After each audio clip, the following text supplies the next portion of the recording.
अस्सलाम वालेकुम dear students, उम्मीद करता हूँ आप सारे खैरियत से होंगे। एक और वीडियो लेक्चर के साथ यहाँ पे मौजूद हैं।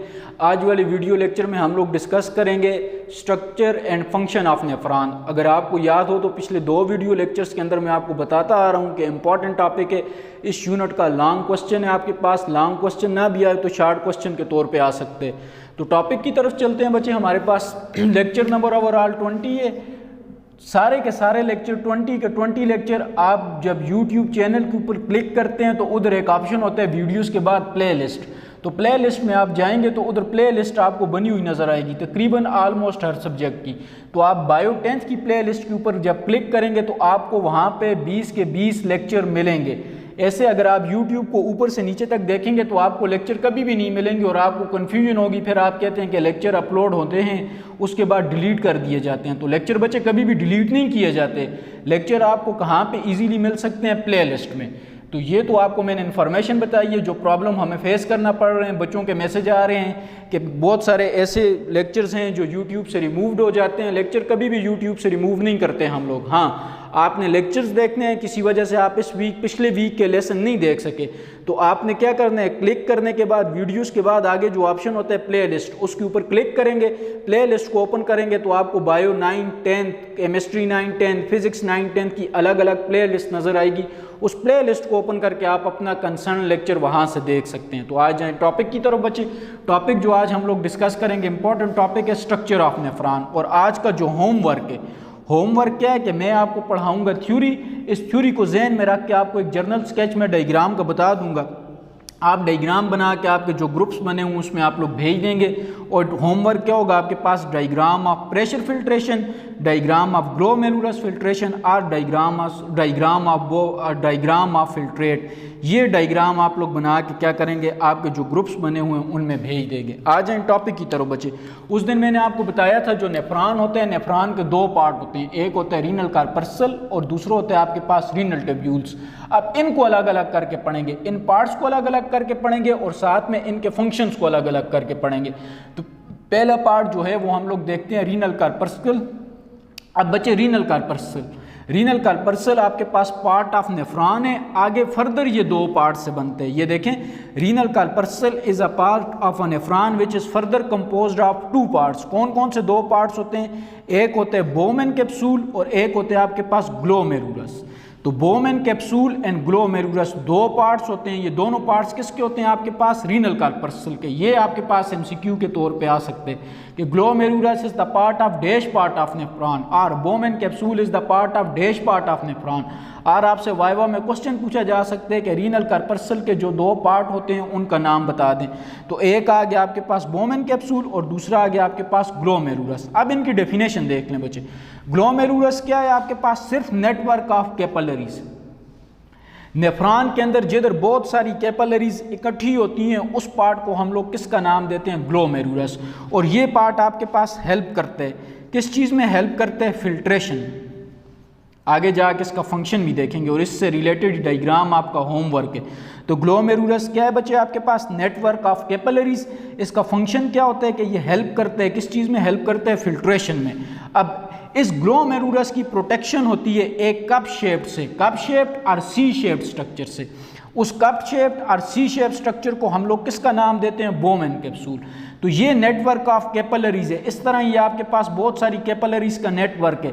इन नेटवर्क को एक सी शेप स्ट्रक्चर इस तरह प्रोटेक्ट करती है। वो जो सी शेप या कप शेप स्ट्रक्चर प्रोटेक्ट करती है उसको किसका नाम देते हैं? बोमेन कैप्सूल का। तो हम लोग बोमेन कैप्सूल को कैसे डिफाइन करेंगे? अ कप शेप्ड और a C shape structure that surround the glomerulus. जो ग्लोमेरुलस को क्या करती है? सराउंड करती है। उसको हम लोग किसका नाम देंगे? Bowman capsule. तो renal corpuscle is composed of two parts, glomerulus and Bowman capsule. Glomerulus is a network of capillaries that helps in filtration. Bowman capsule is a cup-shaped or a C-shaped structure that surround the glomerulus or that protect the glomerulus. तो इन capillaries के network की protection के लिए सी shape या cup shape या cap नुमा structured होती है, उसको हम लोग किसका नाम देते हैं? ग्लोमेरुलस का।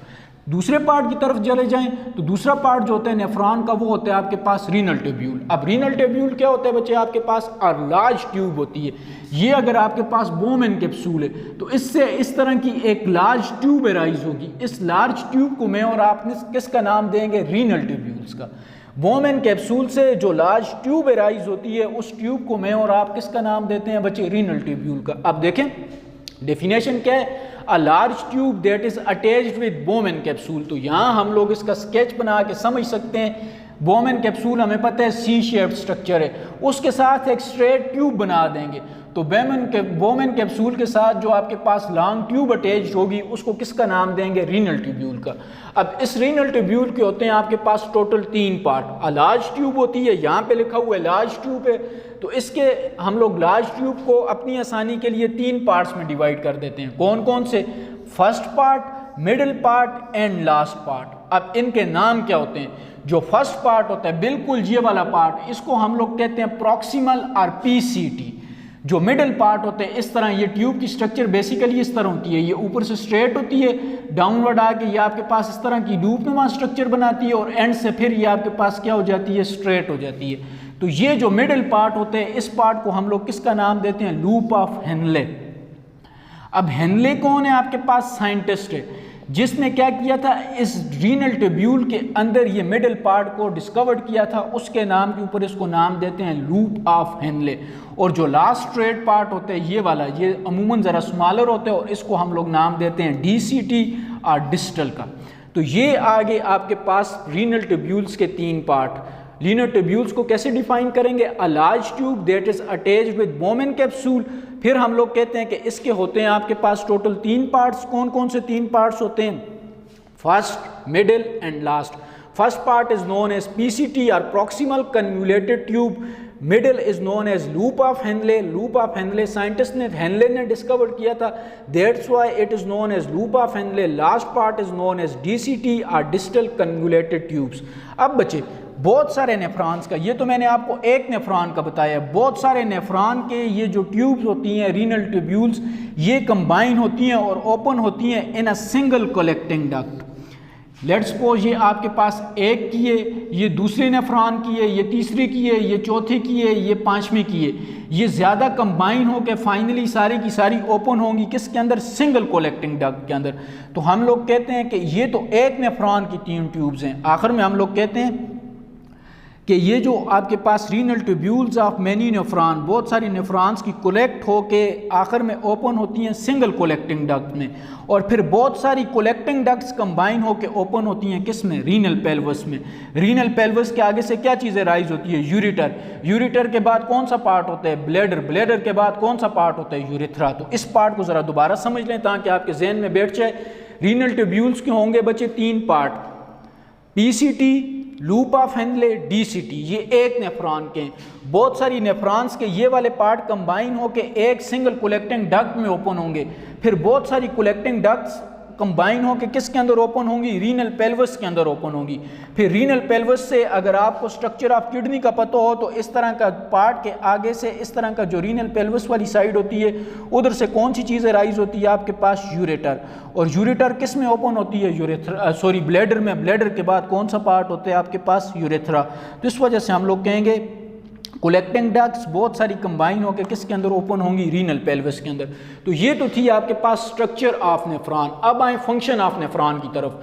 तो पहला जो फंक्शन है वो है आपके पास जी प्रोसेस ऑफ यूरिन फॉर्मेशन। आप अपनी बुक को देखेंगे बच्चे, सिर्फ आपको क्रेमिंग करनी पड़ेगी, रटा मारना पड़ेगा, फिर आपको समझ आएगी। आप लेक्चर को गौर से देखेंगे तो आपको समझ आ जाएगी कि बुक वाले ने कौन सी चीज़ छोड़ी हुई है। वो डायरेक्ट प्रेशर की तरफ जाते हैं, हालांकि प्रेशर एकदम तो बिल्ट नहीं होता। प्रेशर बिल्ट होने के लिए कुछ चीज़ होनी चाहिए, कुछ कंडीशन होनी चाहिए। तो वो कंडीशन यहाँ बोर्ड पे लिखी हुई है, वो आप लोग जब देखेंगे तो तब आपको बुक वाली वर्डिंग भी समझ आएगी, अदरवाइज आपको समझ नहीं आएगी। फंक्शन में पहला फंक्शन डिस्कस करेंगे बच्चे, प्रोसेस ऑफ यूरिन फॉर्मेशन। अब यूरिन फॉर्मेशन, यूरिन कहाँ, यूरिन बॉडी के कौन से पार्ट में बनना स्टार्ट होता है, किडनी में।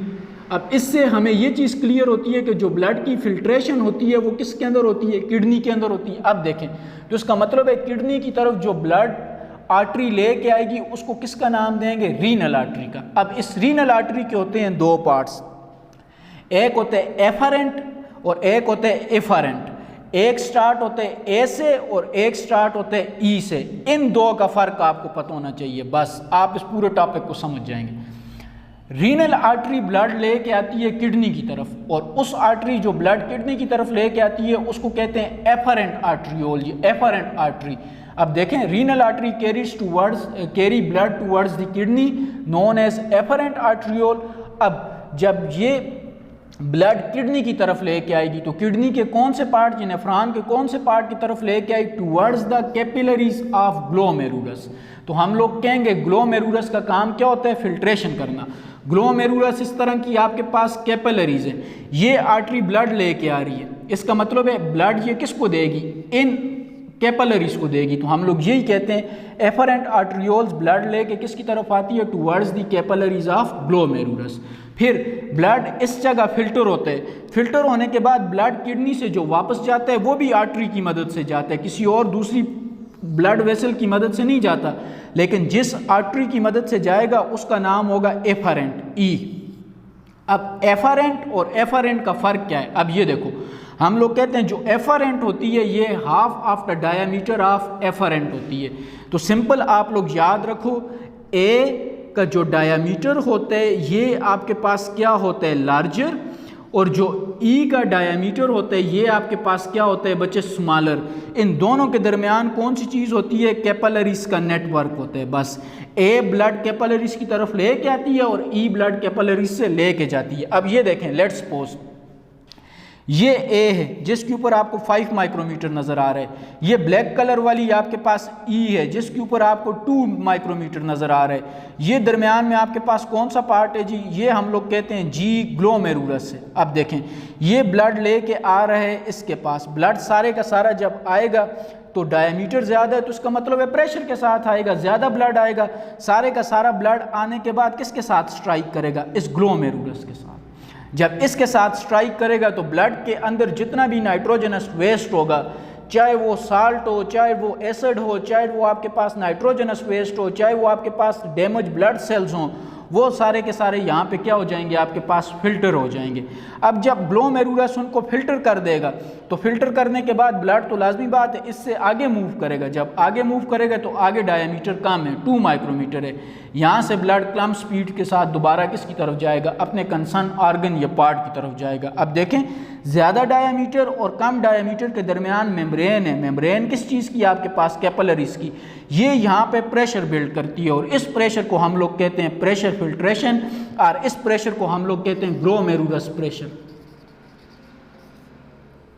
इस प्रेशर को हम लोग प्रेशर फिल्ट्रेशन और किसका नाम देते हैं बच्चे, ग्लोमेरुलस फिल्ट्रेशन का। अब देखें, प्रेशर इज बिल्ट, इस ज़्यादा और कम डायमीटर की वजह से यहाँ पे कौन सी चीज़ प्रेशर बिल्ट हो जाती है, प्रेशर। उस प्रेशर की वजह से ब्लड के अंदर जितनी भी नाइट्रोजनस वेस्ट होती है वो सारी की सारी क्या हो जाती है, फिल्टर्ड हो जाती है।